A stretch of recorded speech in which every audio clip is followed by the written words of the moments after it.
Good morning, class. All good? Ready and prepared for current affair class? Okay. So we'll start today's class. Last class we I think we stopped at NOTA. We had completed National Litigation Policy. We had to start NOTA. Okay.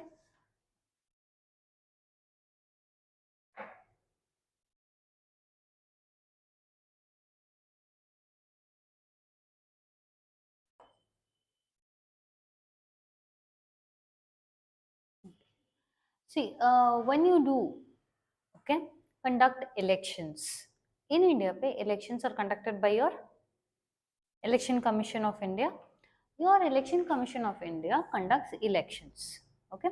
Usually, when you go into the polling booth, okay, where only you are allowed inside. Yes, because to maintain secrecy of you to exercise your right to vote. Once you go inside, you will have a machine.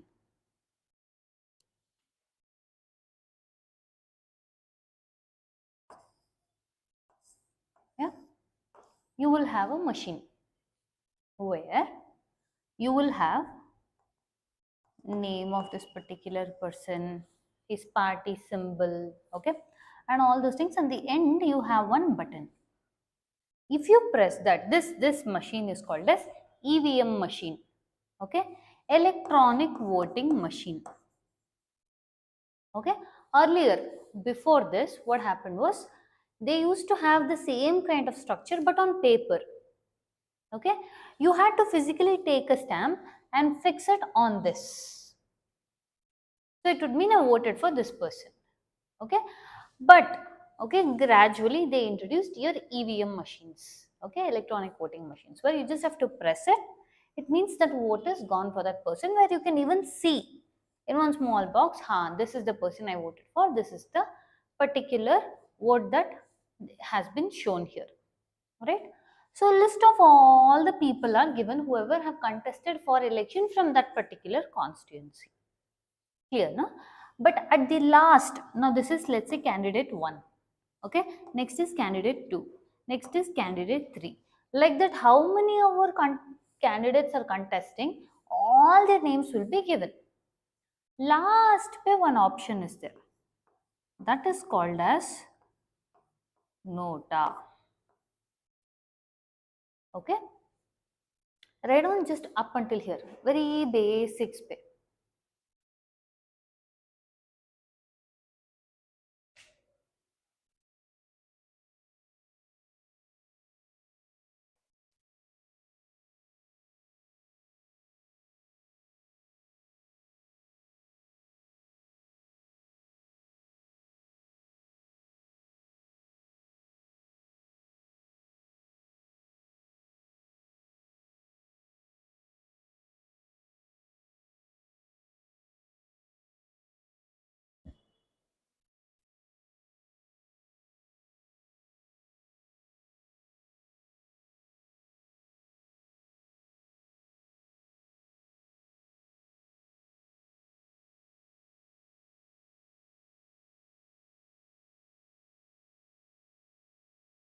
Done?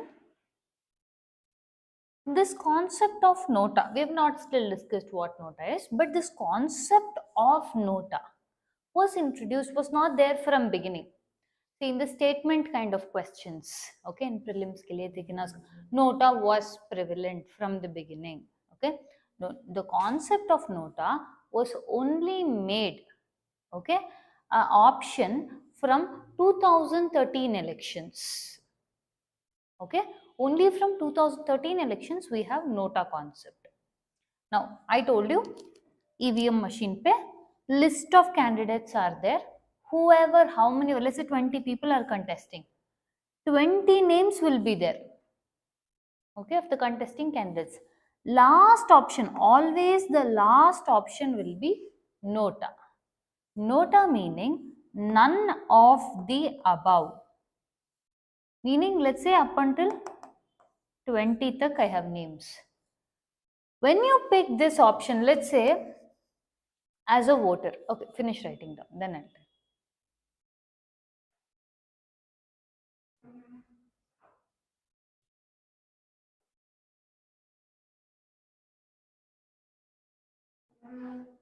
And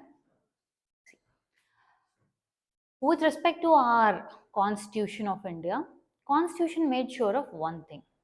When you see a human being, if that human being has to grow, okay, they have to be given something called as social right, economic right, political right.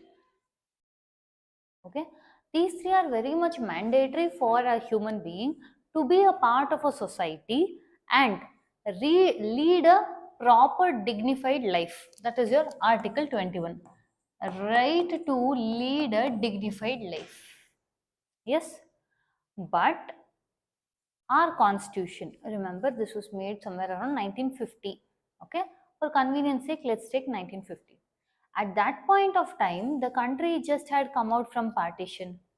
The country had huge economic losses. One side, the British kept claiming you have to give us money. Okay, so almost our economy was on the verge of collapse. It was already collapsed, but let's just keep it on the verge. Okay, so what happened was we didn't have enough economic capacity to run the nation with the overgrowing population. See, India at 1950 period of time was was almost like an infant. Okay, we were infant for a reason. We just got out from the clutches of colonization. For the first time, we breathed the fresh airs of freedom. When we breathe that freedom of fresh air for the first time, it's as if breathing in out open. When a child is delivered, right, first air that it takes, it is equivalent how India felt after almost 200 years of colonial legacy. Okay, so we decolonized with nationalism.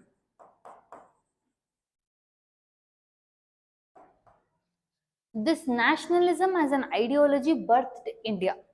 Okay, and this India took first air. Okay, now when you see with an infant, no, it can't process too many things because it is still very much, it was safe in a mother's womb. Now suddenly it has come out and you're seeing all the outside environment, it scares the child.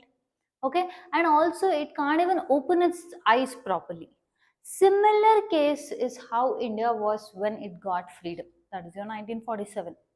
Despite all that, okay, we had so many constraints and we were not at a position to give social right. By social right, all we could do was, okay, rather than giving rights, we gave certain things such as limitations. You're not supposed to create atrocities on your SCs and STs. Okay, you're not supposed to inflict harm on them because of people belonging to particular caste, because of people belonging to particular class. Okay, so that kind we had to give, like we had to put limitations on the rights. We didn't on how grant them rights, but we had to put limitation on exercise of people's rights so that other people will not be affected. Economic rights ke liye we were not in a position to run the country itself, then we couldn't give any economic rights. That is, for example, let's say right to livelihood, meaning every person in India should have a job. That is government's headache. It has to create more jobs. To tell that, we didn't have sufficient resources. So the only thing we gave the people of India was your political right. This political right was given since the inception of Indian freedom. That is, since 1947 we have given this. We are trying to achieve it nowadays. But since the birth of India, okay, as a free nation, we have given the people of India political right. Okay, this political right is to,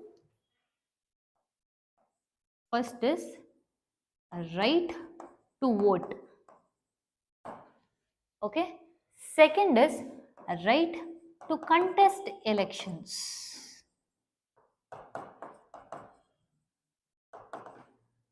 Read on up until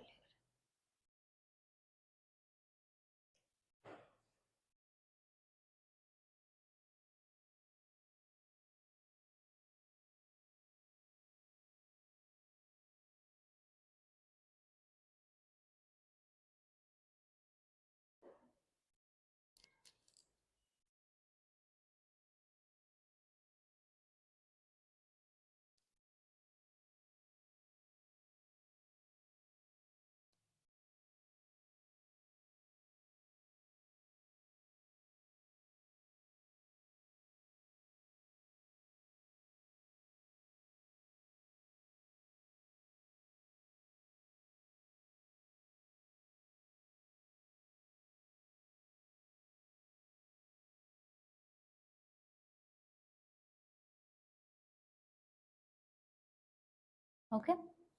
See, now this right to vote or right to contest elections, this is a political right.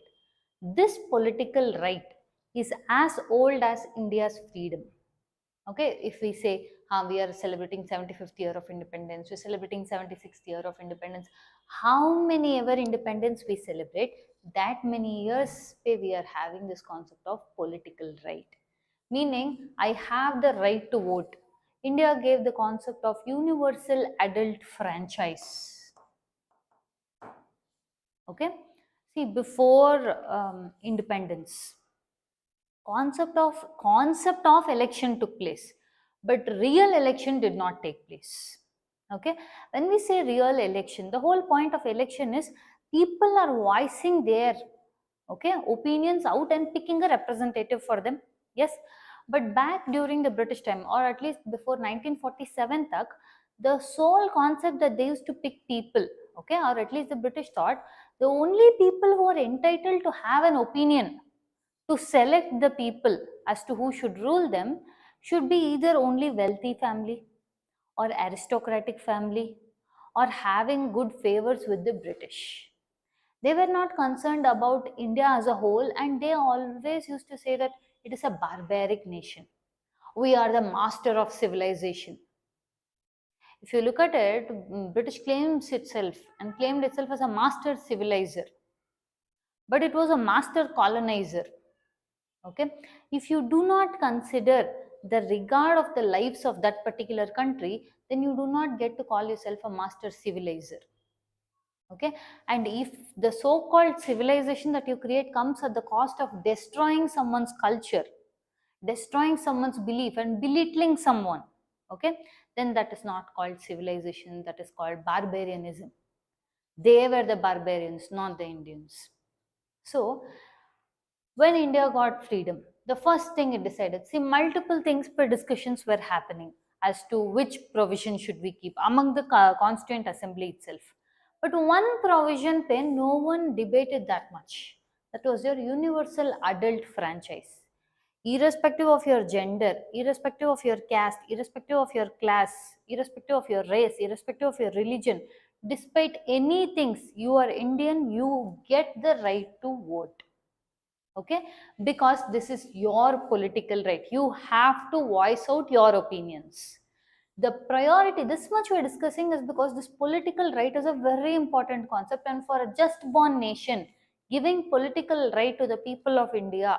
Okay, at that point of time, yes, we had extreme population, we had people who had no idea what was election, we were all filled with caste, communal, all sort of clashes. Despite that, the newborn nation put its faith in the people and gave one of the biggest strength being political right. And this was universal adult franchise, meaning anyone, if you're of a, the only condition is you're an Indian and you're of certain age. What age do you think? Right to vote? 18 years. If you've crossed 18 years, you can vote, right? And if your name is in electoral roll, they gave that right to the people of India. Okay, this story all we discussed was back in 1950s. Okay, gradually times kept changing. Yeah, now 1950 pe when we spoke 1952 first General Assembly elections. Okay, but for convenience sake, let's keep it 1950. From 1950, people were given, again, I'm stressing highly, this political right was a matter of choice, or to tell, voice out that, okay, this person is whom I want. This person's ideology is what I want for my well being. Right? This concept was there. But as in time kept changing, okay, somewhere we are in year 2020s, 2024, okay, but somewhere in the 2000s, okay, when time kept progressing and progressing, what people saw in the election, okay, was same set of candidates, okay. See, the whole point of this election was you exercising your political right. That was the most important thing. Let's say 10 people are going to contest in this constituency. You don't like any of their ideologies, okay, No, it's not about I don't personally like any of them. It's not like that. I don't like any of their ideology, and maybe even if I like their ideologies, I don't like the fact that they didn't do anything for me. Okay, so the whole point of we getting a political right was for us to voice out an opinion. With this 10 people, we were stuck with that loop. We had to pick one guy. I have to go exercise my right to vote, which is my right, which is my fundamental right. But when I go to vote, I'm stuck with the candidates that I don't even like. So, in a way, I'm not able to exercise my political right completely in a free and willing manner. At this point of time is when they introduce this concept of nota, meaning I as a voter can express my feeling about how the candidates are to me. Okay, nota means none of the above candidates I pick. Okay, that is the meaning of it. Now, when you see how our election process is, let's say one candidate, okay, this fellow gets 30 votes, another candidate gets 20 votes, and rest all gets even lesser votes. The way we do our elections for your Lok Sabha or assembly elections and all this, there's simple majority and first past the post system. I write this down. Simple majority and first past the post system.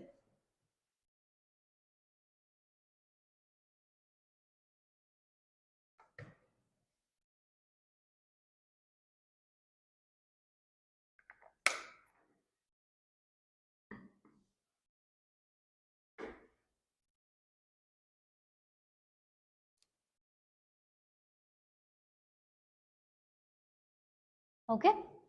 First past the post system and simple.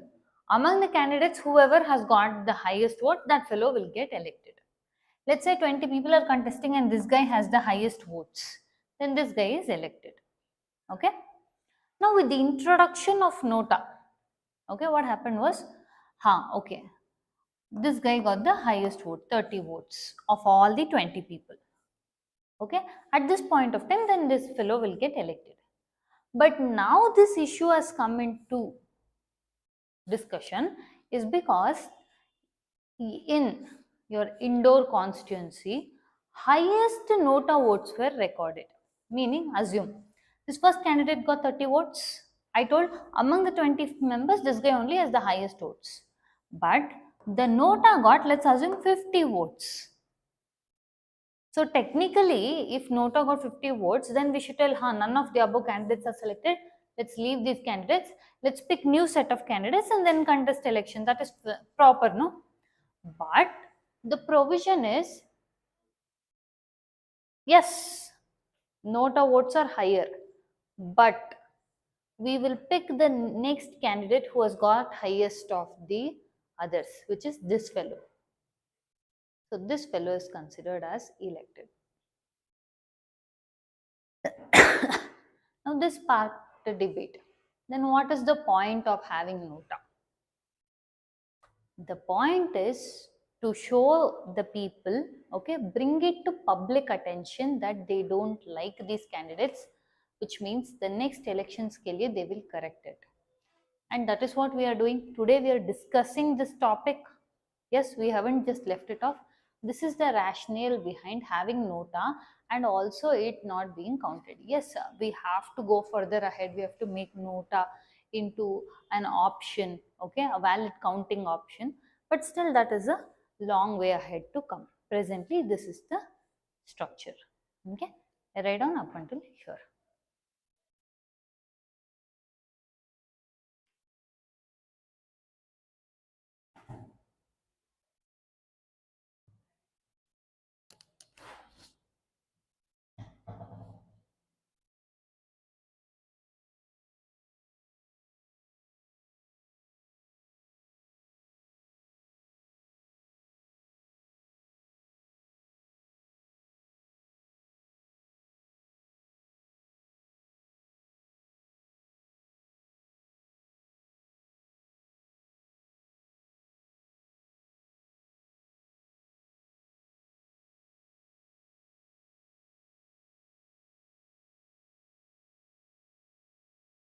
Now, the online class.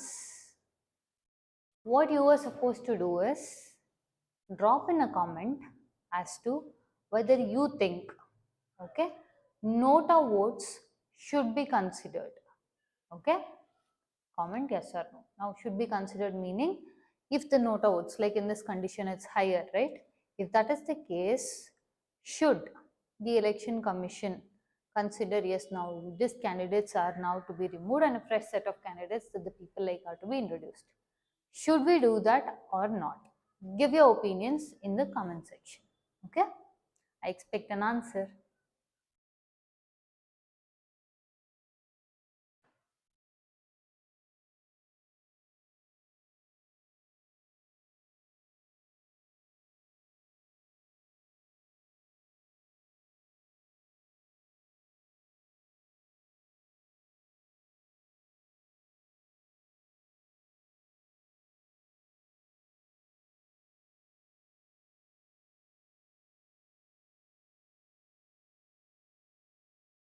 Then shall we move ahead? Okay, another topic that came into discussion was your Special Marriage Act. Okay, before all these things, let's just discuss. We have in Indian society, we are bound by culture. Okay, and that culture also is laced with your religion. Okay, any of the activities that a human being from birth to death, okay, this is very specific of our culture, from birth to death. Okay, we all have some kind of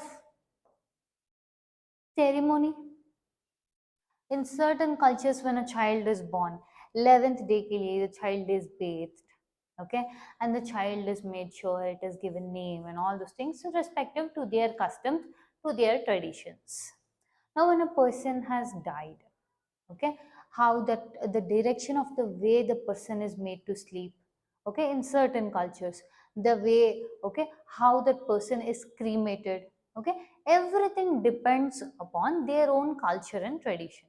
Okay, so especially with India, all our important events, okay, are performed in a particular manner, performed in a particular ritual, performed in a particular style.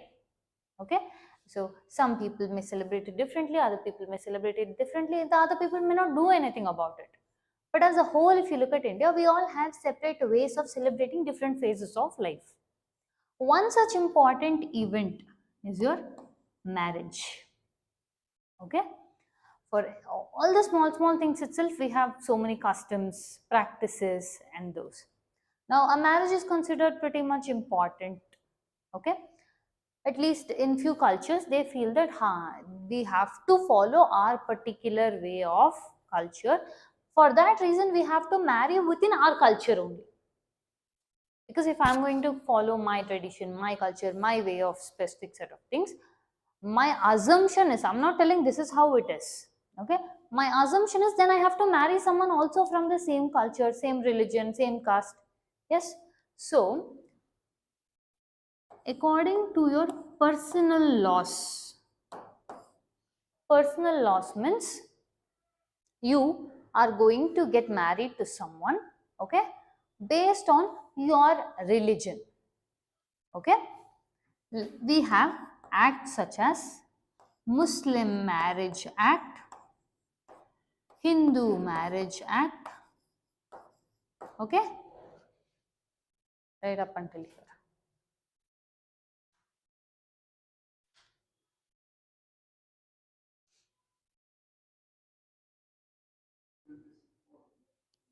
Okay, let's just brush through it. Okay,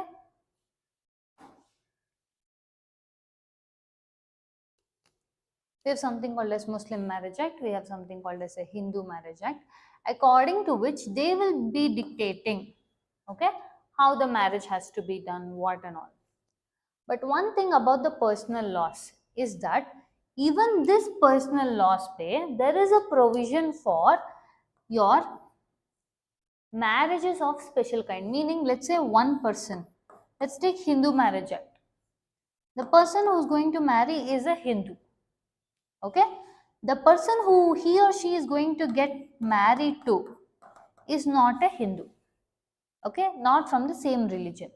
Personal law speaks about this provision also. Okay, it does not mention that personal laws pay different religion ka people should not be married concept is not there. No, what I'm telling is, according to personal law, they recognize the concept of two people marrying of different religion. But if you have to get married according to, let's say, your Hindu Marriage Act, let's say this person is a Hindu, let's say this person is a Muslim. According to Hindu Marriage Act, this Muslim person has to get converted into Hindu religion. Then they both will be allowed to get married. Now let's say with respect to Muslim marriage Act, let's say this person is a Muslim, this person is a Hindu. Now to marry this person has to convert to their religion so that they can get married. Okay, this was a choice of debate. Okay, the reason it was a debate was because in this kind of scenarios, to be together, then one person has to lose their religion. This is not considered very much fair. If they don't want to do it, they're doing it forcefully because they just have to be with the person that they love. So for this reason के लिए Special Marriage Act was introduced, according to which, okay, two people of different caste can marry without having to convert to each other's religion. Okay, the whole point, okay, of this Special Marriage Act is, if these two people are going to be considered married and from different religion and don't want to convert to each other's religion, then they can still be recognized as a legal couple. Okay, when you call someone a legal couple, then they share the responsibilities, like for example insurance, okay, with respect to divorce. Okay, all the things legally what a couple will have, they will be having that provision. Understanding? So this registration of marriage happens in front of a registrar's office. Okay, here up until here, you want to write it down?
Then now we move on to the next most debated topic. Okay, this topic has been in a debate for a very long while. That is, Supreme Court reaffirms promotion is not a fundamental right. Before we get into all of this, we'll just see a little bit like we discussed in the previous slide. Okay, where we discussed a individual. Okay, he has to be given a social right, an economic right, a political right. Yes, so an individual has to be given all sort of rights so that he can continue to be a human being and not just a being. If you take out the humane concept or humanity from the being, he just gets redundant or reduced to a being, animalistic existence.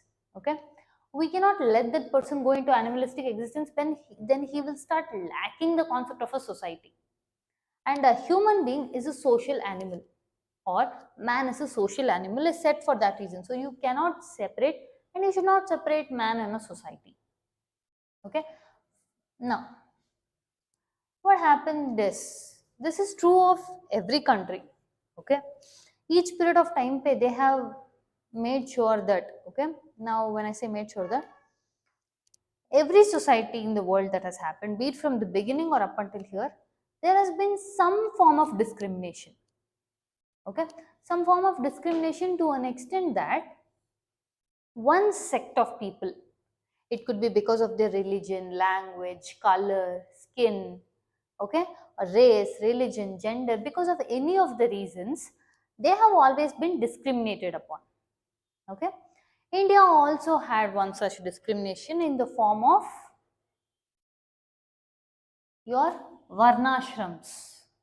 Okay, where we had, again here this was not discrimination, was not the point of creating varna system, but this was a classification based on occupation. At least that was the intended idea. Okay, so according to varna system we have Brahman, Kshatriya, Vaishya, Shudra. Yeah, this was the segregation of people or differentiation of people based on the occupation. That was the idea behind the Varna system. But later what happened? They started fighting and discriminating people based on the occupation and made these occupations hierarchical. Meaning a Brahmin kid will always be Brahmin. A Vaishya kid will always have to take up occupation which a Vaishya is supposed to do. A Shudra is supposed to, okay, the Shudra's kid is supposed to do an occupation that a Shudra only has to do. So this became something called as hierarchical. When this became hierarchical, coupled with discrimination, as to people, now these two zones were, that is the Brahman and Kshatriya were always trying to take out the position which was to be top. So constant fight between them, right? There had to be some producers for them. So that was taken by your Vaishyas. To serve all the three classes, they put these people. Okay, so this became as a discrimination. Then one step ahead, the Varna system went and started with something called as Jati system. Okay, when this Jati system came, further it aggravated the discriminations. So much so that in this is where, okay, in our history we do have seen scenarios where the discrimination was so hard that it was almost like what I just told you, when you remove the human from the being, okay, then you are just a being. That is, you lead a very animalistic life, or that is what you give as a society, and that is not good for the either the society or for an individual. That was how it was made. The intention may not be that, but that was the outcome of the systems. Okay, the human being were stripped from the concept of human. Whatever was needed, a basic amount of self-respect or the concept of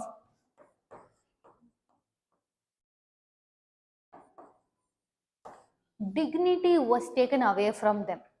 They were made to do inhumane works. Inhumane conditions were put upon them. Okay, and a particular section of people suffered the most of this. Okay, they were called as either depressed class or Dalits or broken people or, as the government recognizes it, scheduled caste. Okay, the amount of discrimination, the amount of pain, the amount of inhumane things done on them, okay, is something that has to not be did on any human being, but it has been done. All right, now these kind of people, okay, they are submitted to something called as generational trauma. No matter how much you do for them, okay, it is not sufficient even a minuscule of what was done to them. That was the amount of horrors performed on them, and sadly we still have the same thing continuing in different degrees, in varying degrees and varying different kind of places. We keep doing that to them. Okay, now the whole thing I told you, social, political, economic right, completely the social right was stripped away from them. So to bring them back to the society, see, for someone who is stripped of social right and economic right, you just give political right, it is useless. Yes, you can tell I'm going to give over reservations and everything, they can contest from that place and all these things. How many people do you think will be benefiting very largely from that? Unless and until, see, I'm not giving only political right should not be given. Yes, political right is given, mandatorily should be given, but alongside that we have to give them social right and economic right. Now this too के लिए, to give them a social status, okay, to gain them back or to bring them back from the generational trauma that we imprint on them, okay, we have to do our work. Okay, we have to lend our arms 10 times more than you lend your arm to the other person, because you put them so back in the social circle, okay, since the beginning of times.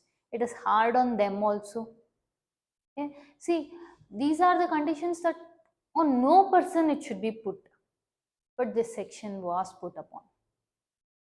So for these kind of people, to get them back into the normal concept, because we didn't give them anything called normal, we did all abnormal stuffs. So to get them back or to bring them back into the same level playing field, okay, we had to give them some extra nudges. Okay, that came in the name of reservation.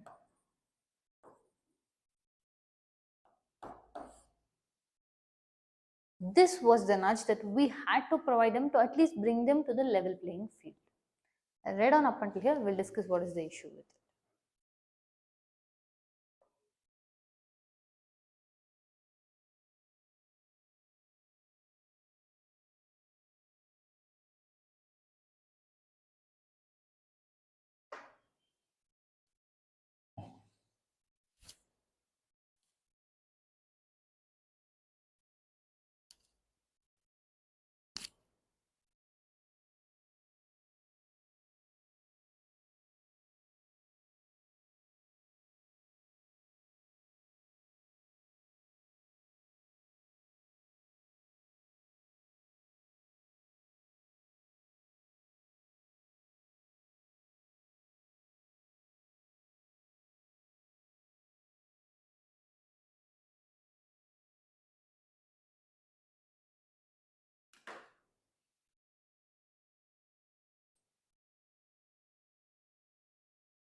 Done?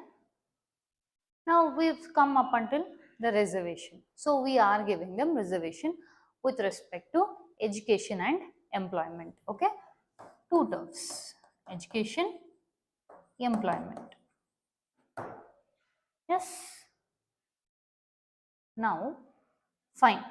Education pay, you've given them reservation. Employment pay, you've given them reservations. Okay. What happened was in the employment, okay, government job, person has got into it.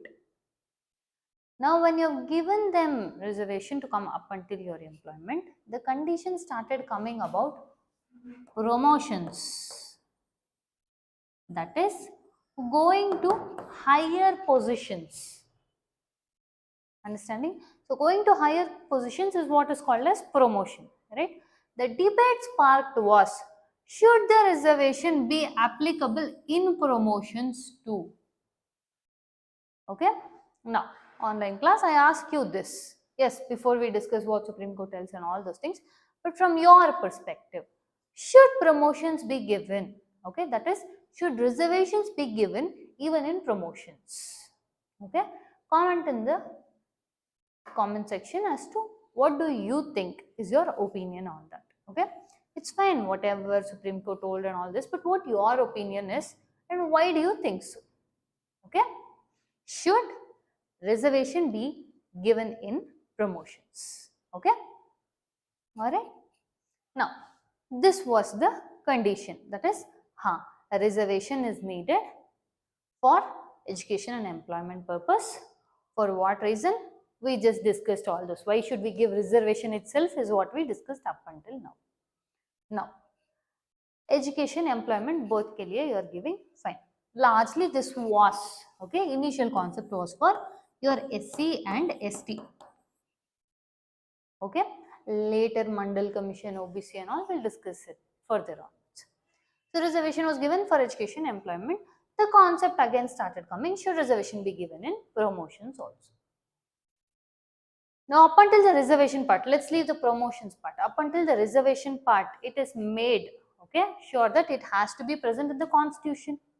It is present in Article 16 of 4, which states that, can you read this 16 of 4 for me?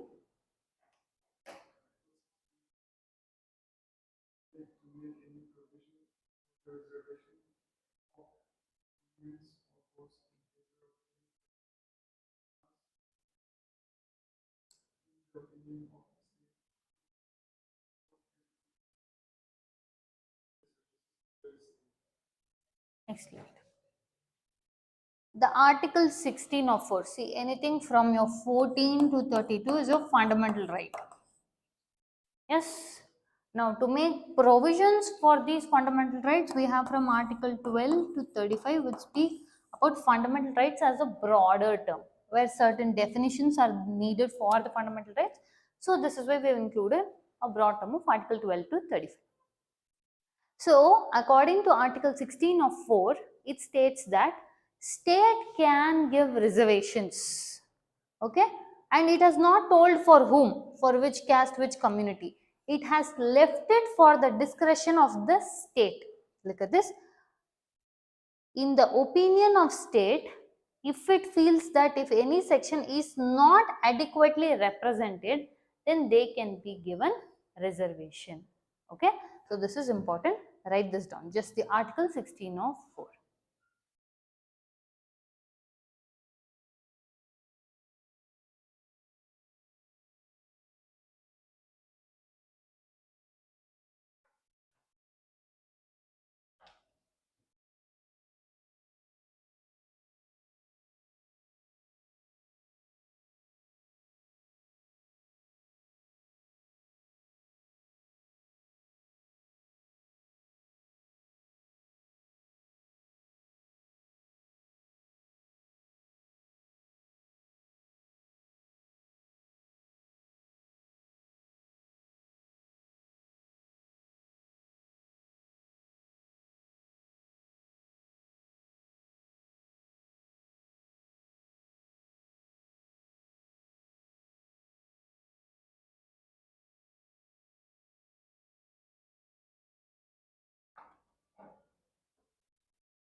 Good morning. Okay. All right.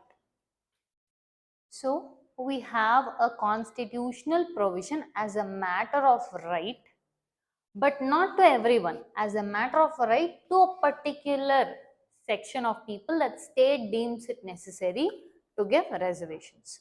So, we had to bring in the constitutional amendment, which was the 77th Amendment Act, which added the clause 4 into it. Okay. Now, according to which, state can give reservation to a section of people to whom it considers needs some nudge. This much is clear, no? In this particular topic, no, a lot of court cases, okay, Supreme Court verdicts, articles will be used. I suggest you have to make sure, if you don't remember, see when I say 16 or 4, it's fine if you don't by heart these things. Just at least know the gist of it. So you can mention the article and write down what in your words it means. Okay. For your mains answer writing career, these things are very important to back your answers up. Let's say if the same question they are going to ask you as a mains question, okay, promotions cannot be regarded as fundamental right. Then if you have to write, you can't just write your feelings. Yes, you have to also give hard facts to support your points. That hard facts should come in the form of your articles, amendments, Supreme Court cases, Supreme Court verdicts, whichever deems necessary, understanding, and also any commission recommendation. For example, here we will be speaking about law commission or your Mandal commission. Okay, so these are the hard facts that you need to validate your answer. Okay, once your answer is like that, then it is like, this is a well balanced answer. Then that will gain marks. Not you just write paragraphs and paragraphs of your feelings that I feel this should be done, I feel that should be done. How are you getting those feelings? You have to form an opinion, means you need to hear both the sides, right? Otherwise you are very biased, and you can't be biased when you're a bureaucrat. So whenever you're studying, okay, a topic, keep that in mind. See both sides of the argument. Then see the hard facts of what the commissions are pointing, what Supreme Court has pointed, what articles do we have. Then form an informed choice. That informed choice is what you have to give in the form of an answer. Okay, answer writing doesn't mean you write pages and pages and pages of something. Yeah. Now, look at this. According to Article 16 of 4, Supreme Court held that there is no fundamental right to reservation or promotion. Now, when we said fundamental right to reservation or promotion, again, this is not a permanent right. The whole concept of reservation is, this is temporary in nature. That should be constantly made aware to both the people as well as state. We are giving this reservation is because you are standing 10 steps back. Okay, understand it like this. Now to start the running race, okay, everyone should be in same line, then we tell run. But okay, 3 people are standing, but whereas the other person is 10 steps behind. Okay, now this won't be fair if we tell start running. So that fellow who is 10 steps behind will be at a disadvantage. First we have to get him to come and stand here. Okay, then we can conduct a running race for all of them equally. But to do that, this fellow has to come from here. This 10 steps is the nudge we are providing. We're giving him a hand, or we're giving him the time to come here. This is reservation. Okay, this is not a permanent right. This is just a temporary mechanism to bring him here. Understanding that is very, very important about reservation. Okay, I write on that.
Done? Now, in our DPSP, Directive Principles of State Policy, the aim of DPSP is one main thing is providing an egalitarian society, okay, where the welfare seems distributed, okay. Again, here we are not trying to tell that we're going to become Robin Hood, state is going to become Robin Hood, take everything from the rich people and give it to poor people. No, that is also not considered fair, okay. The state has to make sure, I am going to create necessary conditions for you so that you can create a dignified life for yourself, okay. So the state has the right not to make equality, that is, I'm going to take everything from the rich people, there are not going to be any rich, not poor, okay. That is not that is not our ideology at all. Let's wait for the sound to pass.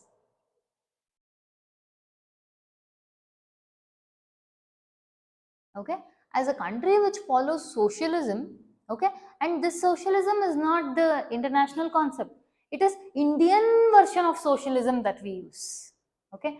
We use mixed economy, okay. We also have government measures trying to help out people. So in this version of socialism, we are not trying to make everyone equals, we are just trying to create a welfare state, okay.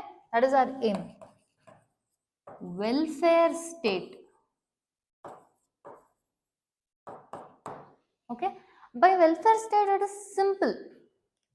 I mean, it's not simple to do it, but the concept is very simple. Meaning, no child should go to bed hungry. No one should die out of hunger. Okay, no one should be deprived of going to school. Okay, so these are some basic necessities every human needs to be called a human. Those kind of things is what your state has to provide, and that is what is called as a welfare state or an egalitarian state. Okay, so it should not be the condition like the common phrase, rich becomes richer, poor becomes poorer.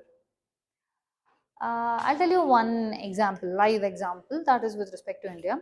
During your pandemic time, more specifically your 2021 period of time, the percentage of rich increased drastically.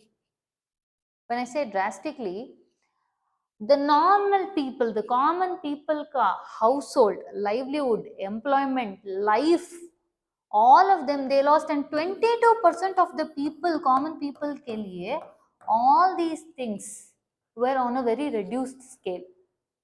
Okay, when pandemic came, it hit everyone, right? When your COVID started coming, it didn't pick rich people, it didn't pick poor people.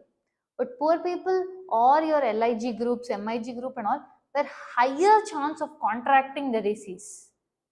Okay, but the disease didn't discriminate. It went to everyone equivalently. It showed equality. But apart from the jokes, okay, the chances of people contracting the disease, for example, we would have seen availability of beds were not there, oxygen cylinders were not there. In this condition, there was discrimination. If someone could afford those things, okay, well, higher the money, higher the chances of you getting afforded all those. Whereas a person who couldn't afford those things, then his life, was it regarded, his life is less compared to the other person who could afford it? No, right? So this was the discrimination that was there. Yeah, but during the pandemic time also, the rich percentage also increased, their income level also increased. The LIG or your MIG groups ka percentage of earning also dropped. Okay, and the fact that the livelihoods lost were also significantly higher. Okay, so here it was like rich was getting richer, poor was getting poorer. This doesn't contribute to an egalitarian society. See, when you say egalitarian society or welfare state, we do not mean that there will be no poor in my country. What at least you have to make sure is at least there will not be extremely poor, meaning when I say extremely poor, death due to hunger. Okay, see, the concept of death due to hunger itself is a very hard topic. We are again, this is like the double-edged sword. India one side faces obesity, one side it is dying because of malnutrition. Okay, one side we are extremely food wasting, extremely wasteful of everything. That is where people are telling no, no, sustainability should be brought even in clothes, food, eating, consumption. Don't be always consuming. Now we also use this word, no, content consumption. We keep scrolling. We don't have patience to watch a full-length YouTube video. That's why we have YouTube Shorts. We can't see so much videos. We don't like long length videos. Yeah, that is why current affairs longer length you'll be like 2 hours, 3 hours. How long she will do? Yeah, so when we are making sure consumption is on a very high pace on one side, the other pace, the other side of the reality is people are dying out of hunger. People are dying out of malnutrition, child stunting, child wasting, out of no mistake of theirs. Okay, like I said, death due to hunger itself is a very hard hitting topic. Imagine if it is death due to hunger for a child, how gut wrenching it is. Okay, and when we end up throwing stuffs, wasting stuffs, this creates, yes, now don't think that current affairs pe war and all she's talking in the morning rooms. It's just that this is the dose of reality that is too hard pill to swallow.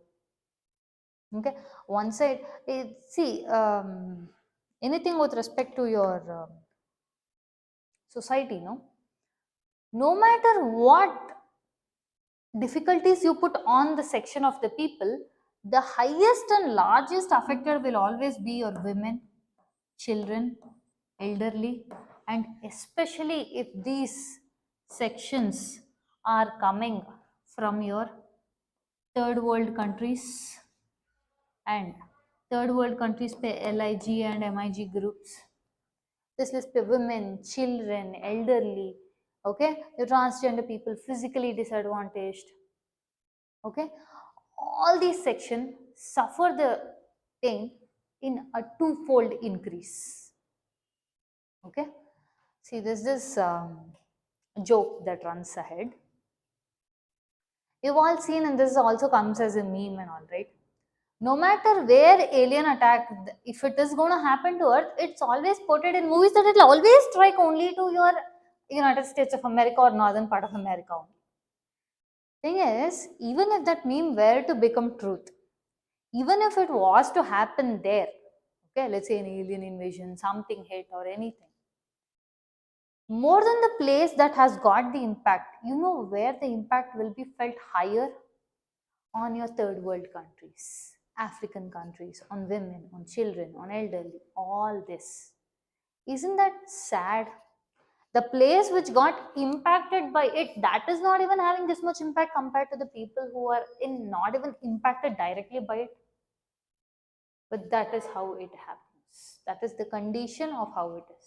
That was one of the conditions how it was during your pandemic times also. Okay. So Article 46 is a DPSP. Again, when it comes to DPSP and all these things, see, current affairs means, yes, I can just come give you guys some facts, take it, you leave it, you by heart it, we just finish it. No, but that is not why current affairs are needed. No, current affairs are not only the facts that you need for prelims. It is a place or the topic which you needed for your prelims, for your mains. And when you sit in interview and you're going to voice out your opinion, okay, you're a human being and this is happening to another human being. So itna to you should need some humanity in you to speak. Itna to you will feel something like, arey, this should not happen.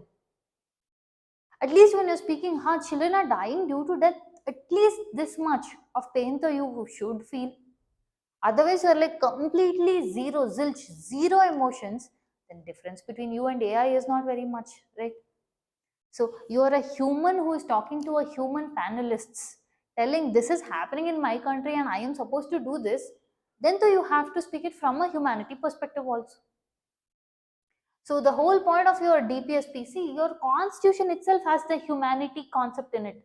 When I say humanity concept, your DPSP, yes, rest all are legal provisions. We see a lot of negatives for your DPSP also. It's too vague, it's too much worded, it's all borrowed. Everything is there. But even in that way, they're telling this is what I want for my country, but I'm not able to do it. It's almost like a letter written to us to this generation and future generations by the previous generation. This contents, whatever I've given in DPSP, is what I wanted for my country, but I couldn't do that because of constraints. I'm hoping one day you will make our country into an egalitarian society. I'm hoping one day you will create a welfare state. I'm hoping one day a child in our country will not die because of hunger. I'm hoping one day a child who has gone to bed in empty stomach will actually wake up the next day, and next day he would have food. So this is what our constitution is trying to tell us. Okay, so DPSP Article 14, can you read this?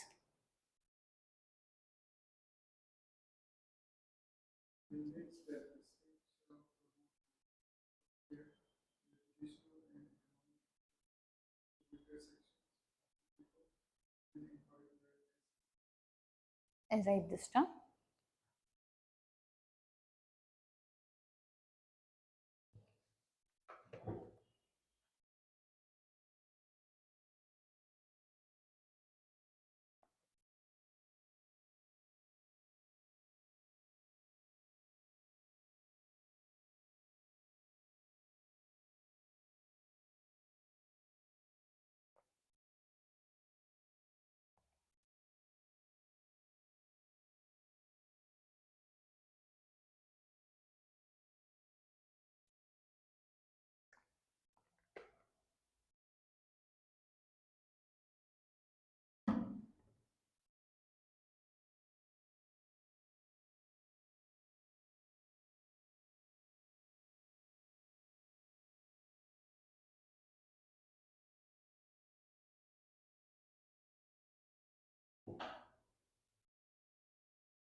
Done? Sure.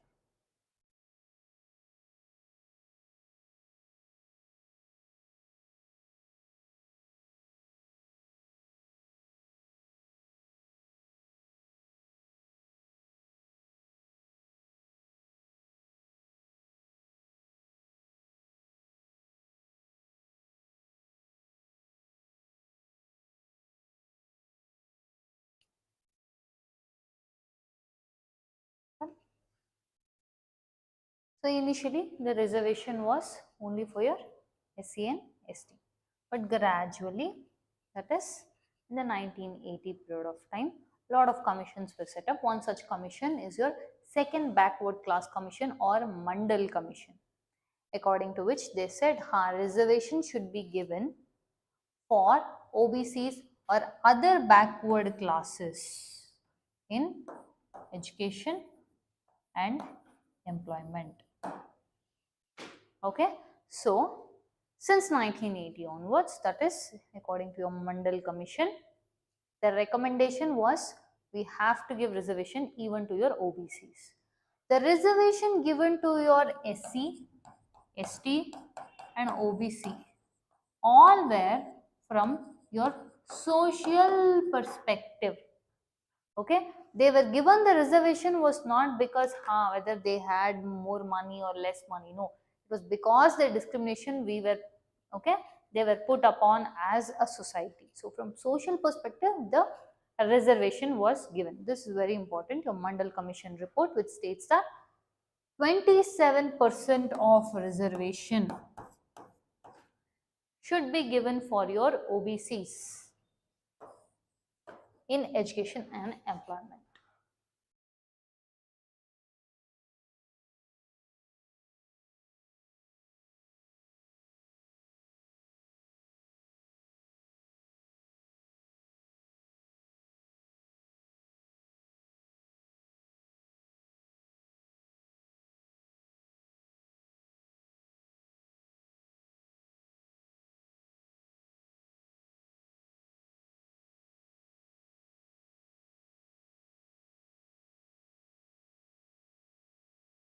Done?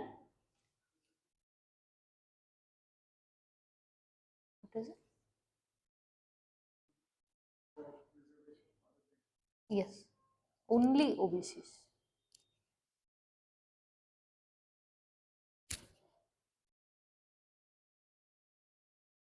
Okay. Further on, we will be discussing some Supreme Court cases and all. It is very important you at least know the names of the cases. Okay. The next, this is the iconic judgment of Indira Sawhney versus Union of India case 1992, according to which Supreme Court held that Article 16 of 4, that is the reservation, okay, the reservation can only provided at the time of entry into government service but not in matters of promotion. Okay, this is very important. Okay, I need you to by heart this particular one Supreme Court case so that it will be very much useful for you in your mains answer writing. The Article 1604 here is nothing but your reservation.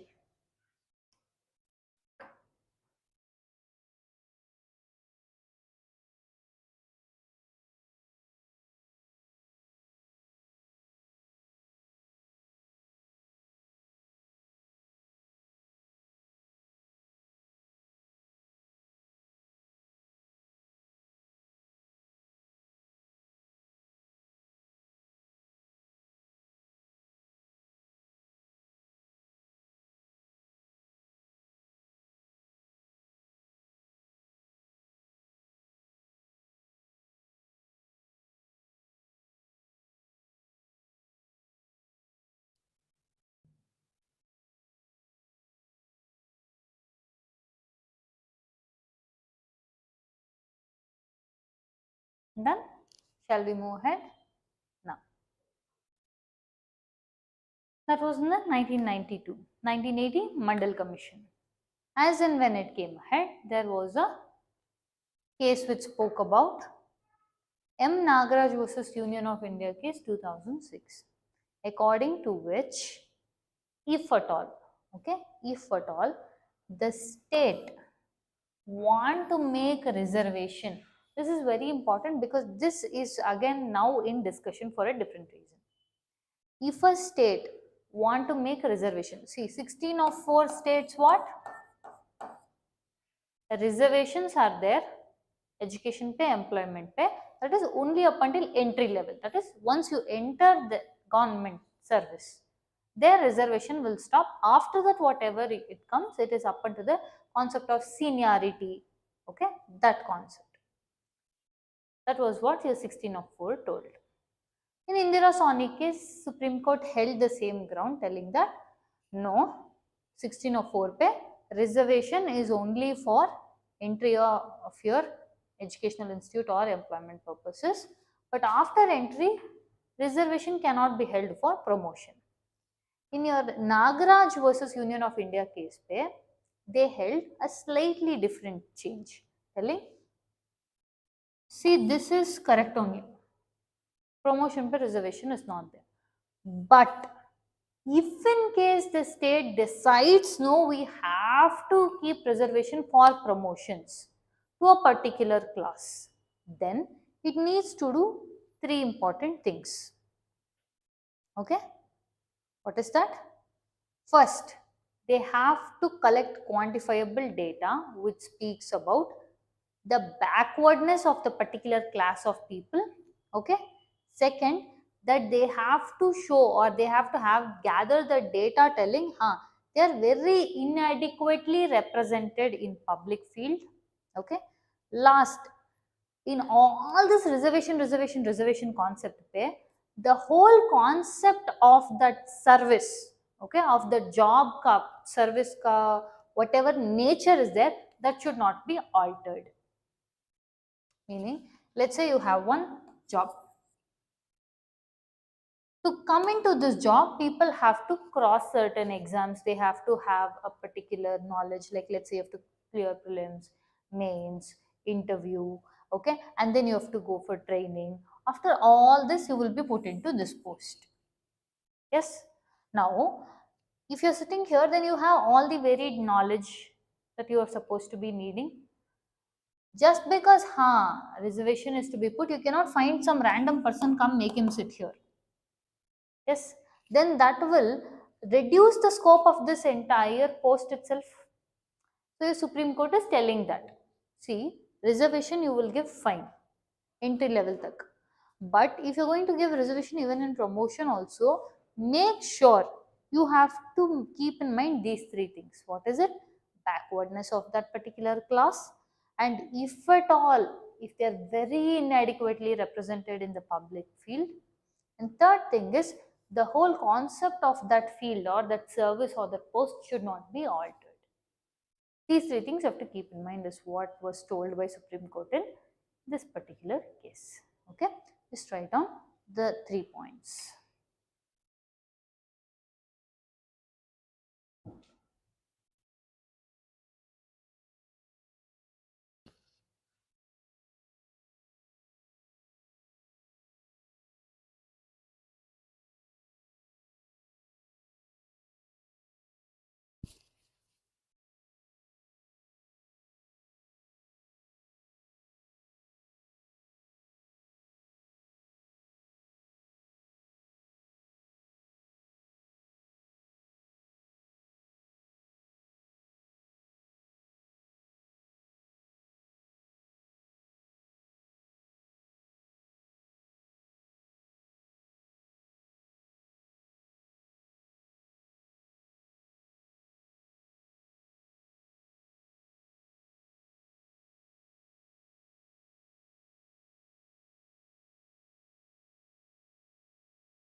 Then of the service would not be affected.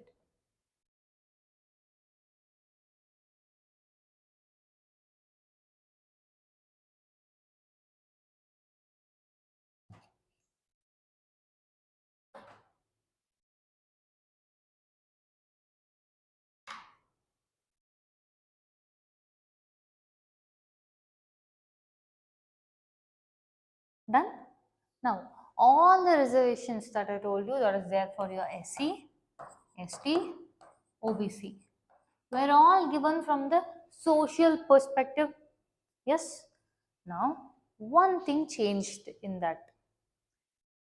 That was your 103rd Constitutional Amendment Act, which brought about reservation for economically weaker sections. Now, the Supreme Court was of the view that the reservations were given. Okay, the reservations were given for the society, whatever disadvantages was put on a particular class of people, particular caste of people, particular religion of people. Okay, so the societal discrimination based on the society, to bring them onto the same front. For that reason is what we are giving reservation, is what they held. The reservation was given not on economic perspective, at least for your SC, ST and OBC. Understanding? And also Supreme Court keeps reiterating this reservation is temporary. Okay, Supreme Court is telling the people also should keep in mind, the state also should keep in mind. But what happened? Again, you would have seen huge fights that happened. Okay, for reservation for your economically weaker section, the government did grant it also. 103rd Constitutional Amendment Act brought reservation for economically weaker sections for education and employment. Okay. Now this is again put in front of a Supreme Court bench to see whether this is valid. Okay. And also see, your Supreme Court keeps trying to tell one thing is the reservation concept should be considered a temporary solution, not a politically motivated one. Whereas, let's say if you're going to contest in elections, for your electoral gains, This keyword is important. For your electoral gains, that is, you will tell people, if you vote me, I will make sure I will bring reservation to my community. So here you're not seeing the conditions of the people, you're only enticing them to vote for you by telling, if you give me or if you elect me, I'm going to do this to you, I'm going to do this to you. For electoral gains ke liye, do not introduce reservations. Concept of reservations is supposed to decrease over the years of time, not increase. Okay, this is one thing the Supreme Court keeps noting it, right?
Done? Shall we move ahead? One more important thing you have to notice, Supreme Court has capped the percentage for reservation, meaning it has held that reservation should not cross 50%. Okay?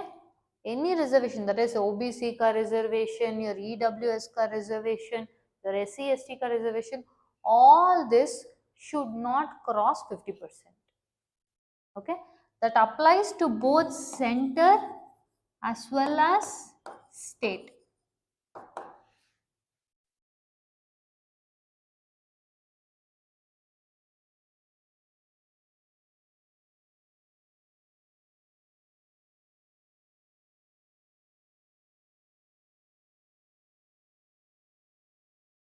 Done? Shall we move ahead? This is the next topic. Can you just read it for me here?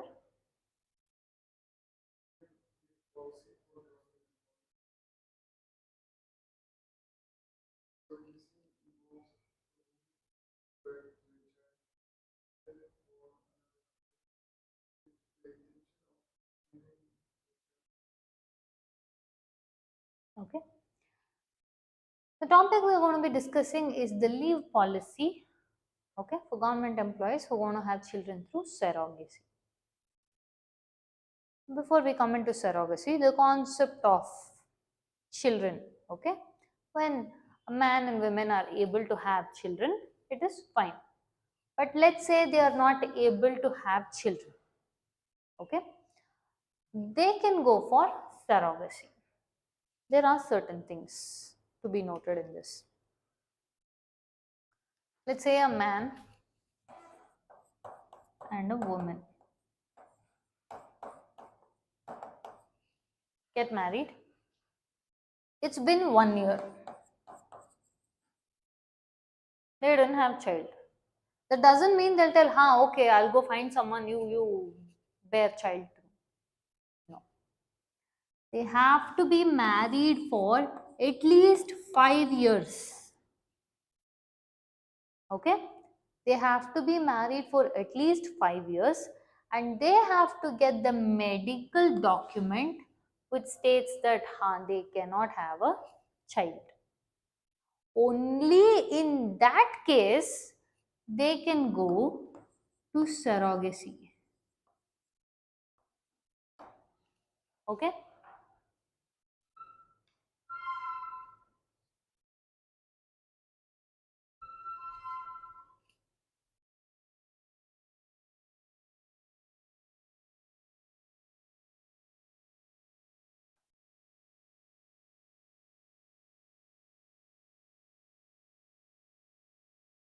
Done?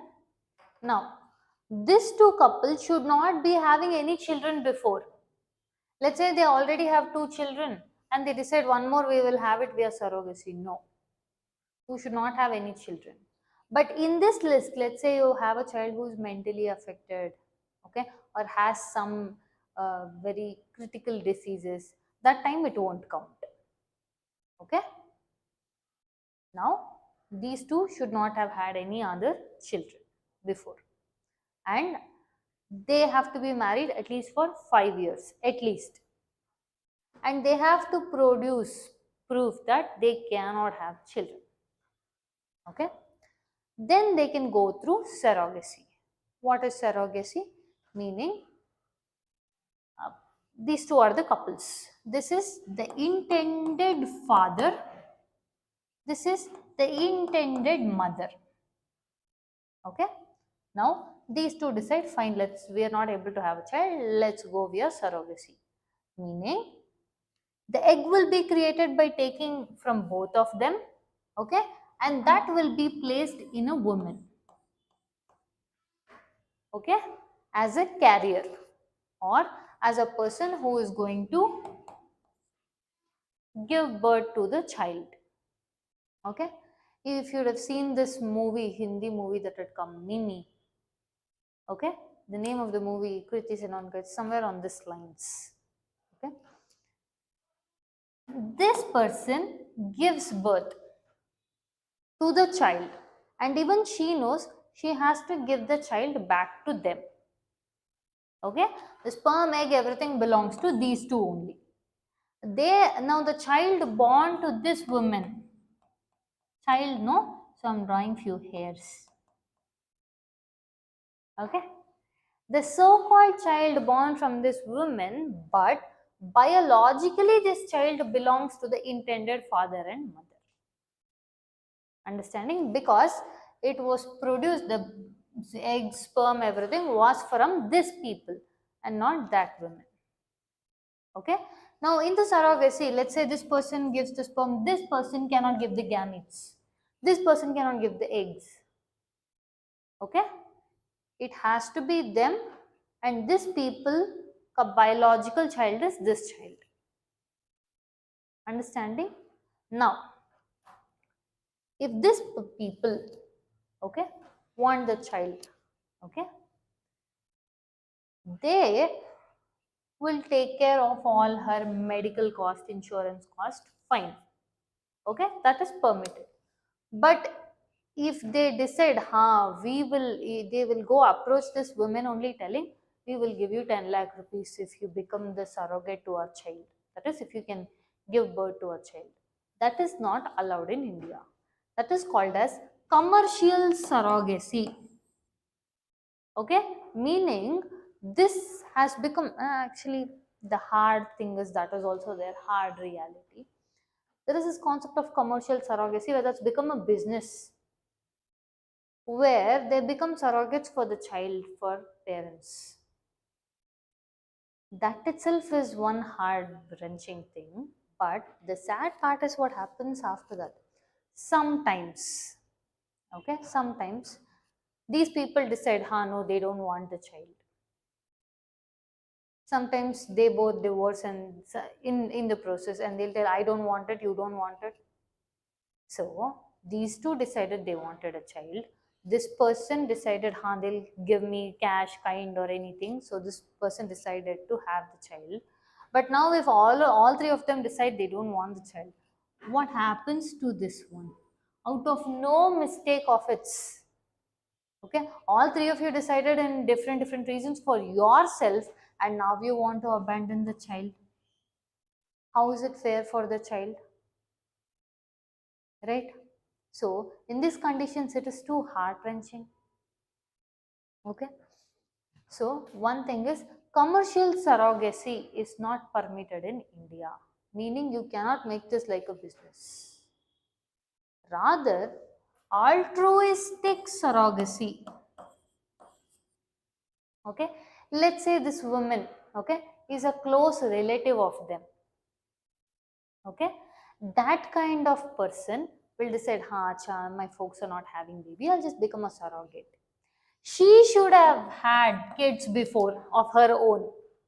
Okay, and that kid should not be more than 2 kids. She herself should have kids on her own. Okay, here she is doing it for her close family member, which means her medical expenses and so on will be paid by this family, not any cash or kind will be given to her.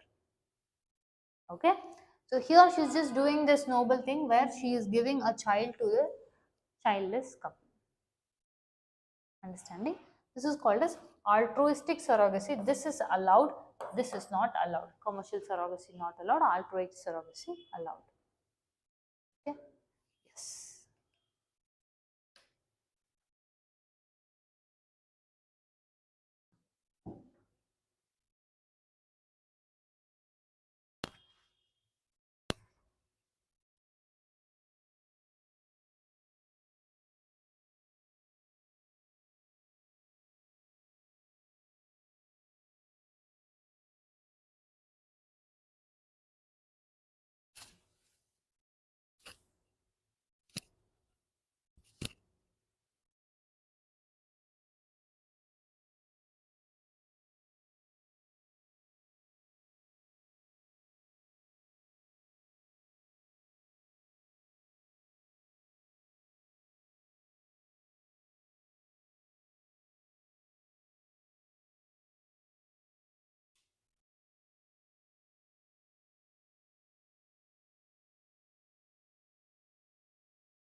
Done?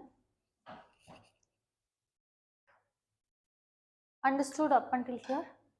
Now the discussion is, yes, they may not have given birth, but it is still their child.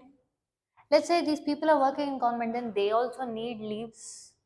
Okay, so for a woman, okay, who is an intended mother who has had a child through surrogacy, she will also get maternity days, which is 180 days. Okay, this option is applicable for her as well as her, if in case she is also a government. Okay, write this down.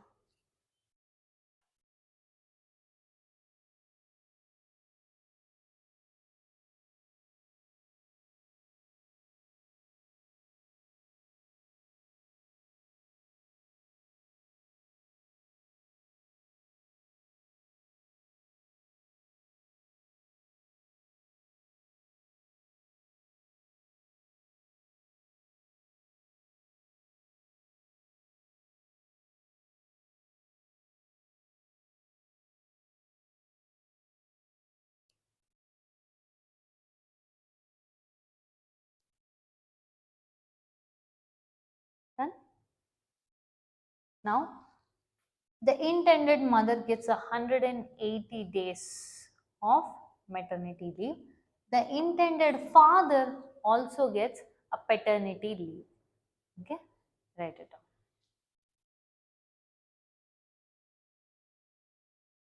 down. The mother, this is again, this is through surrogacy ka. Okay, the intended mother gets 180 days of maternity leave. This is applicable to both the surrogate as well as commissioning mother, as well as the father also gets a paternity leave. Even though it is through surrogacy, he gets it for 15 days.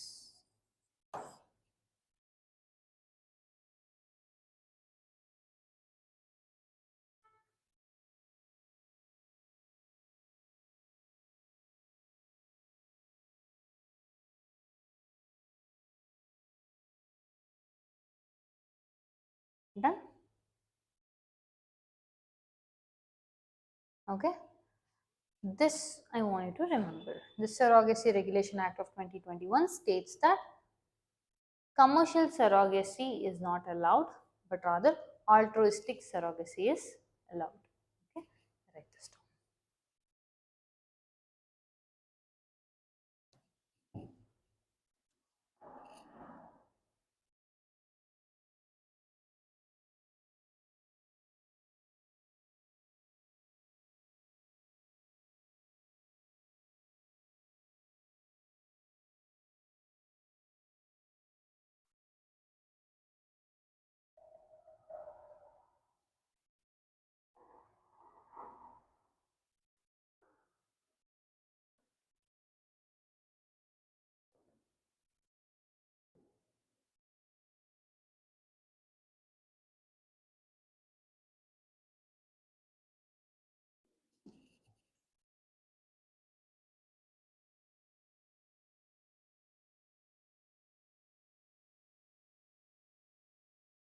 Okay, simple definition: commercial surrogacy, monetary gain or reward or cash or kind is given.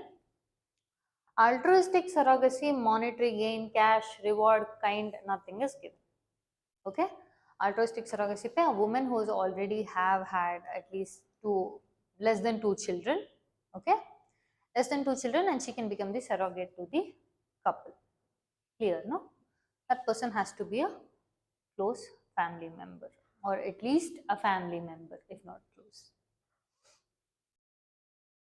Okay, now whichever couple are going to, that is we spoke na, intending father, intended mother, if they are going to have a child through surrogacy, then they are supposed to have certificate of essentiality and certificate of eligibility.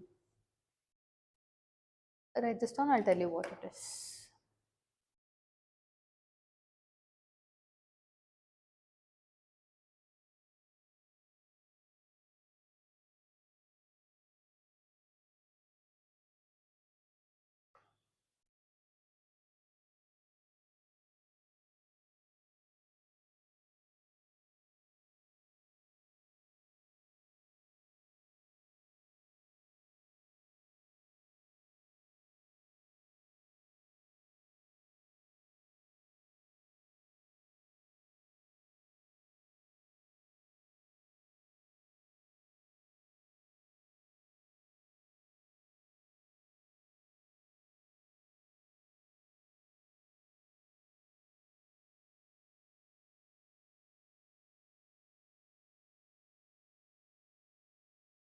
Done?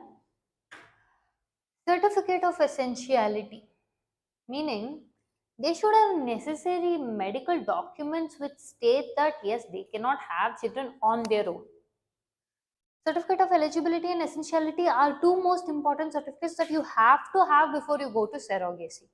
Okay, and also you have to showcase that either of them cannot have children, they have been married for 5+ years. Okay, and now this, without this certificates, they can't proceed further in the surrogacy.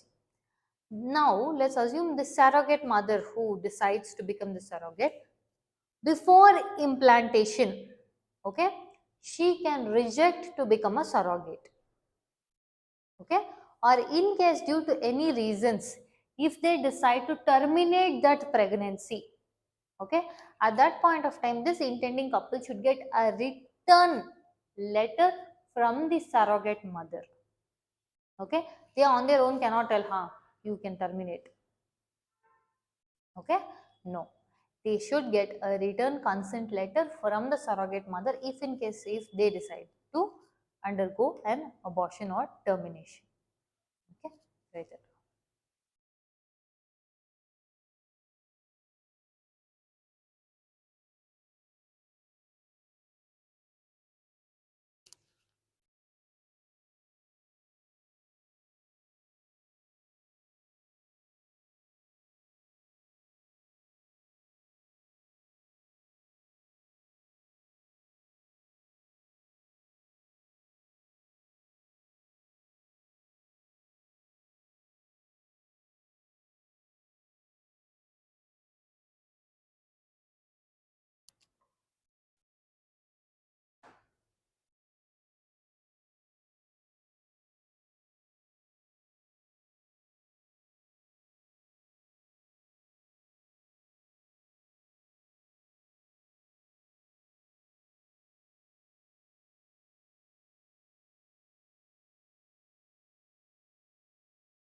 Okay.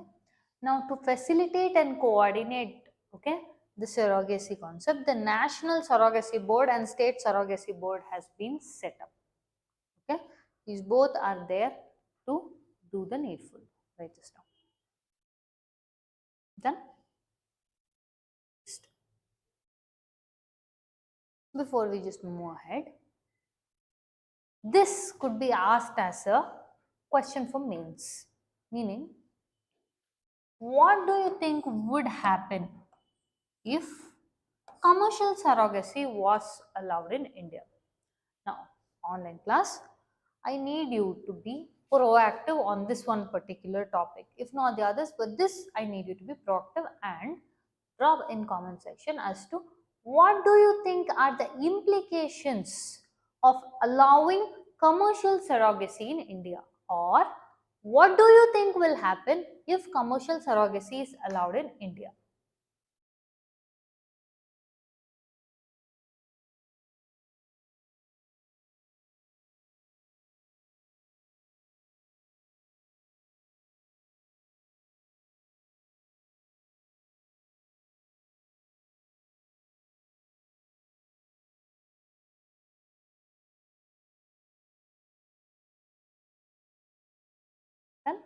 Well, we'll move ahead. This is the same topic that we had discussed earlier, but this is coming in the form of an example. You mind reading this slide for me?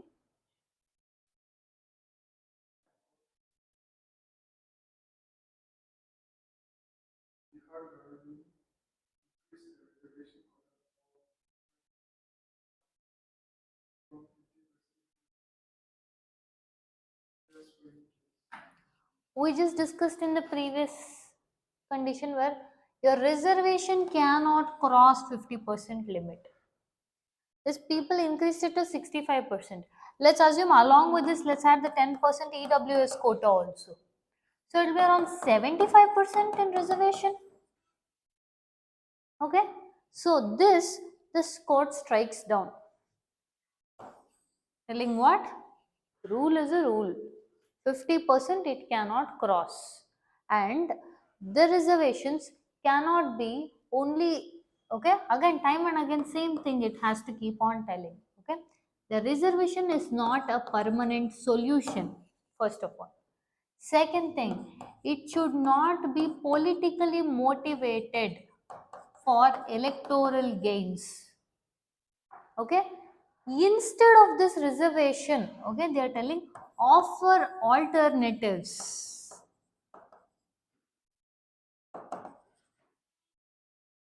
What alternatives can they offer? First thing, they can make sure they provide adequate coaching, necessary help they would need, okay, and also to make sure, okay, fine, you are not able to get through this, no? Okay. There are 3 stages to exam, no? Prelims, mains, interview and all. Rather than outright me going and picking a job and giving it for you, rather I'll give you some relaxation. UPSC pay you have, no? Relaxation with respect to attempts, with respect to age, with respect to marks. Yes, you can give them this relaxation rather than outright you just pick someone, put them in the job. That will compromise the whole structure of the job profile itself.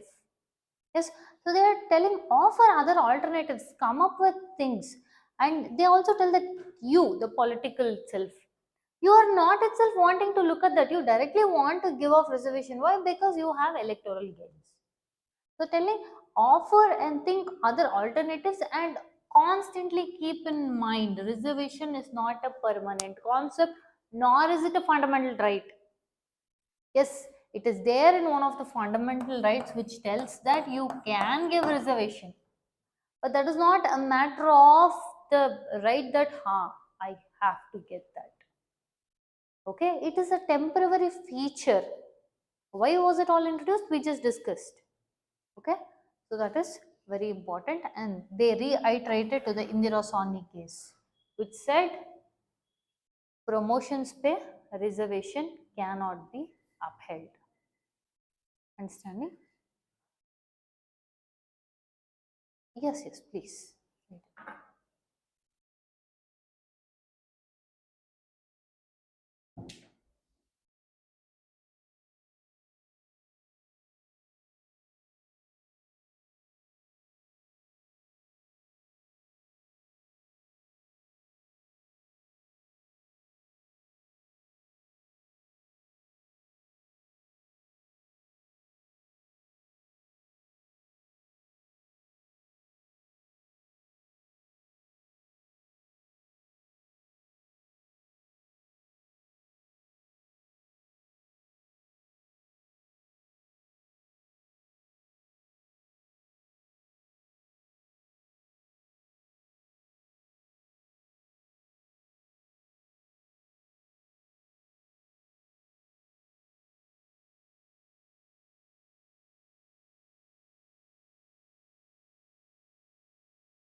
Yeah?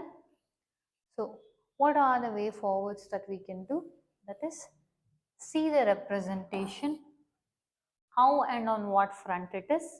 Now, based on that, see, Mandal Commission told how OBCs के लिए 27% of reservation is to be there. Just because you belong to that category, okay, and let's say you are even doing very well off, and you getting reservation is not fair, no? That is why they introduced this concept of creamy and non-creamy layer. This is applicable only for OBCs. This concept is not applicable for your SC or ST. If you belong to OBC community, and you are in a very well off position economically, understand this very well. If you are in OBC community and you are economically well off, then you will not get reservations. You are just considered, this person is your OBC, that's it, no reservation. But if you are belonging to OBC community and you are economically, okay, not very well off according to government set limits, then you get reservation. Okay. The creamy layer is for those who are economically well off, and they do not get reservation. Non-creamy is the one that is economically not well off according to government set limit, and they get the reservation of OBC quota, which is 27% of government reservation for OBC community. Okay, right.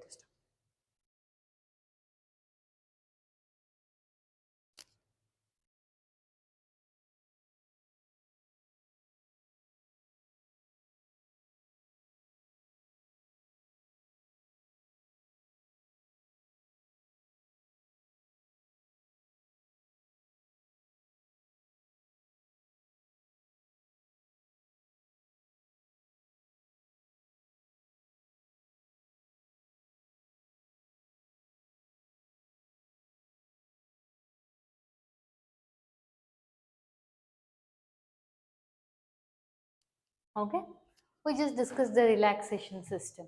Okay, where you can relax the age, number of atoms, marks. Okay, we can try this. Okay, and then you have to address the concerns of people as to why do they feel that they need reservation. What exactly is the hard issue that they feel reservation is needed? It should not be merely if I get reservation, I will get these jobs. No. Are you coming from a community, or are you coming from a community that has not been allowed to progress, that has not allowed to take up education?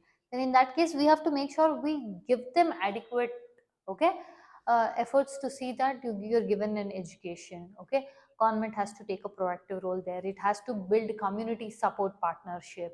Okay, see, when anything with society is concerned, it is not only the government of your state or government, it is a community participation. Okay, it is a civil society participation. You give them training and mentoring to participate in government exams, educational universities. Okay, you make them understand very well that this reservation is a temporary measure. That's it. It is not a permanent solution. Okay, and parallel initiatives comes in the form of your schemes also. Udan, okay, your coaching for competitive exams for SC/ST girls, providing hostels. Okay, these kind of things will fall under this. Understood? You want to write this down?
Done.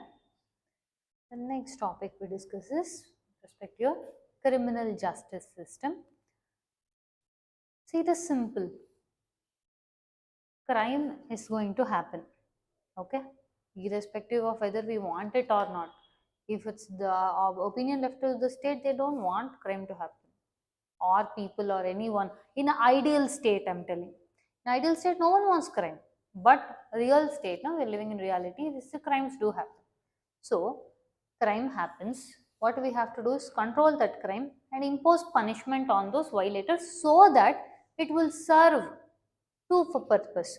One, the person who committed the crime should face the punishment, and two, looking at this guy's punishment, it should be a reminder for others, if you commit you will also meet with the same fate. Okay, this is the whole concept. Now this concept, your finding who is the accused, all those things, finding who was the person who was involved in the crime, what crime did he do, and then finding evidence for that, producing him in front of court, all this is the role of your police. Seeing what crime was committed and what punishment should be given to him based on his crime, that is the role of judiciary. Okay, this is also simple enough. But the thing where it is having an issue is, this criminal justice system is getting extremely burdened, is because court is there for what? Giving punishments. Yes. But in front of the court itself, there are 5 crore cases which are pending. Okay. 5 crore cases are pending. Then imagine how much delay it is happening. So today's topic we will be see is delay in criminal justice system. Why we have to speak about delay? Again, we can tell, nah, so what, some delay only, no. So let it happen, obviously. So much big people are there, means crimes are bound to happen. But again, we are also the believers of this one particular tagline. Justice delayed is justice denied. So we actually need to fast track this process, fast track dispensing of justice. Again, why? To avoid your judicial delay. Why do we not agree with delay and just go on? Because our motto is this simple: justice delayed is justice denied. Okay, just write on up until there.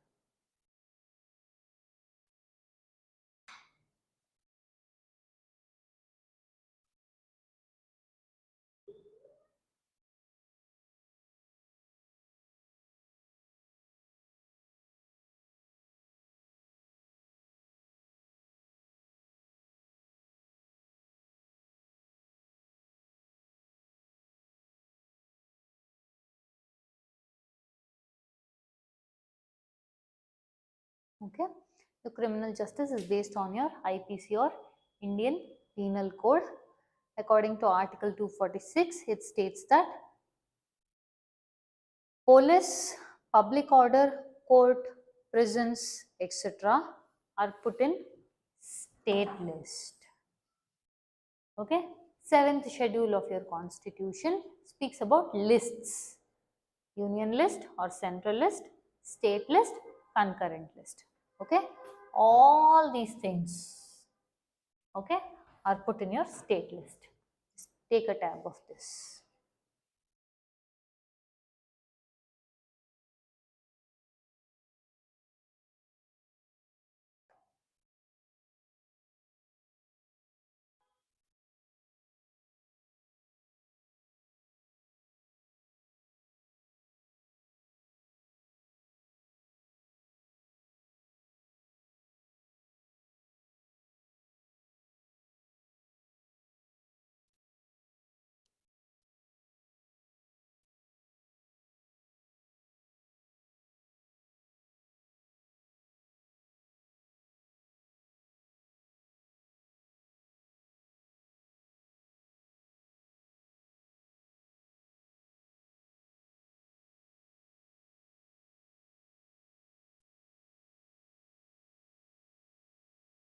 Okay, in our system, if you see police, public order, court, prison, all these things are needed for one main thing: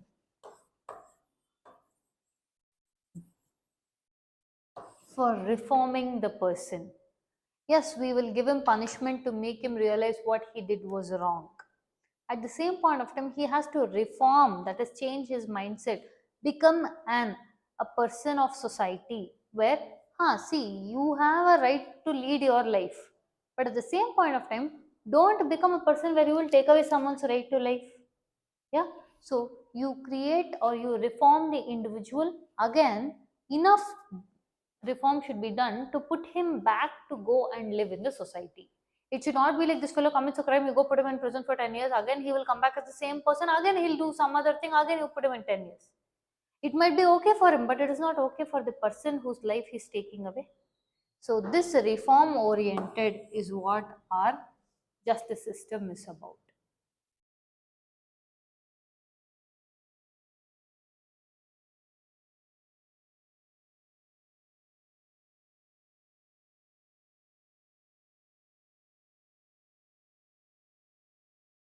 Okay?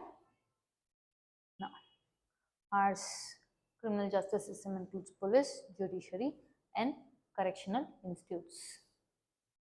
Your prison is considered your correctional institute, reform facility, juvenile centers.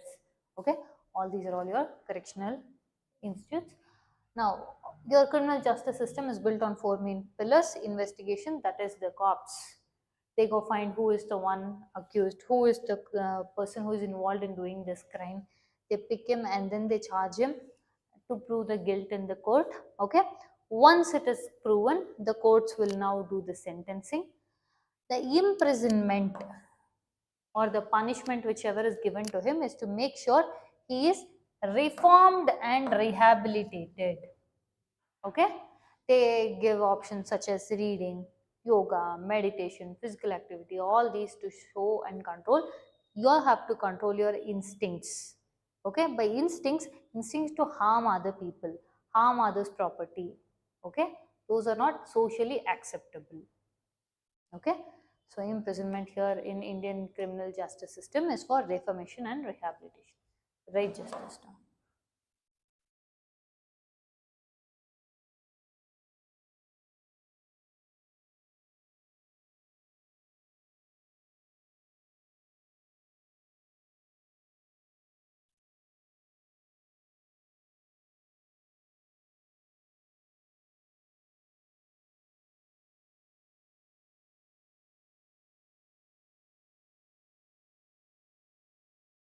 Done. Now, what are the challenges our criminal justice system is facing? Case backlog, excessive amount of backlogs or burden on the judiciary. Like I told you, there are 5 crore cases pending. Okay, first thing to do with is your number of judges. Okay, the amount of judges are not there, which means now they have to, again we can suggest the government by telling, so you have to make sure you do appointments to this kind of judicial offices. You have to come up with your judiciary services. Okay, and another thing is your judicial delays. How can this be curbed? You can introduce your fast track courts. The whole point of fast track, yes, there are already existing fast track courts, which means the whole point of fast track court is one thing: dispose the cases sooner.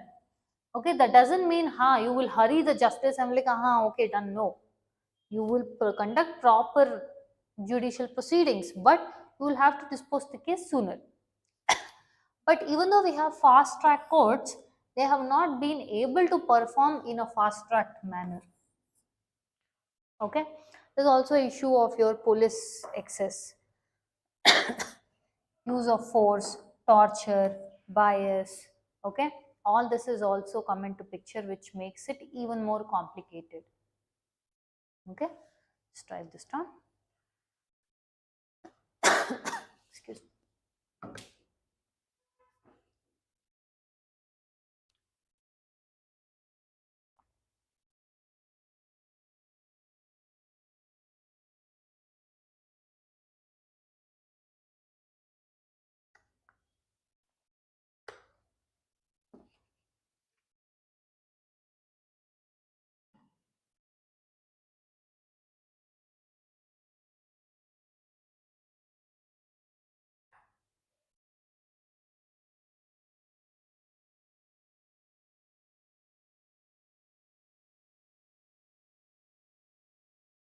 Okay.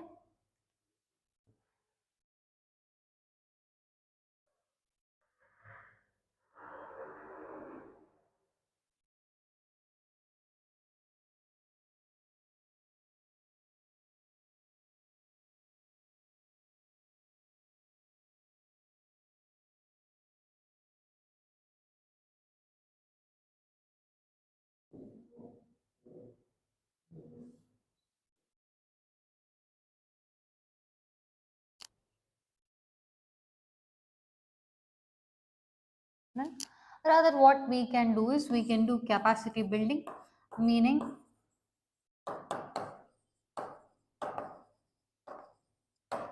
create easily accessible place, courts, judges. Okay, give adequate number of judges. So capacity building is one thing, and also making it easily accessible to people. Another important thing is usage of artificial intelligence in, okay, your judicial system to aid the judges. Okay, so that some common small errors ke liye and all, okay, you don't have to delay on, okay, this case is delayed, this case is delayed. So you can use artificial intelligence, which is now used in almost every sector. This can also be used in your judiciary to fastly dispose the cases. Okay, right, we'll stop it here. We'll continue in the next class. Okay, any doubts up until here? Online class, any doubts up until here? We'll end the streaming. Thank you.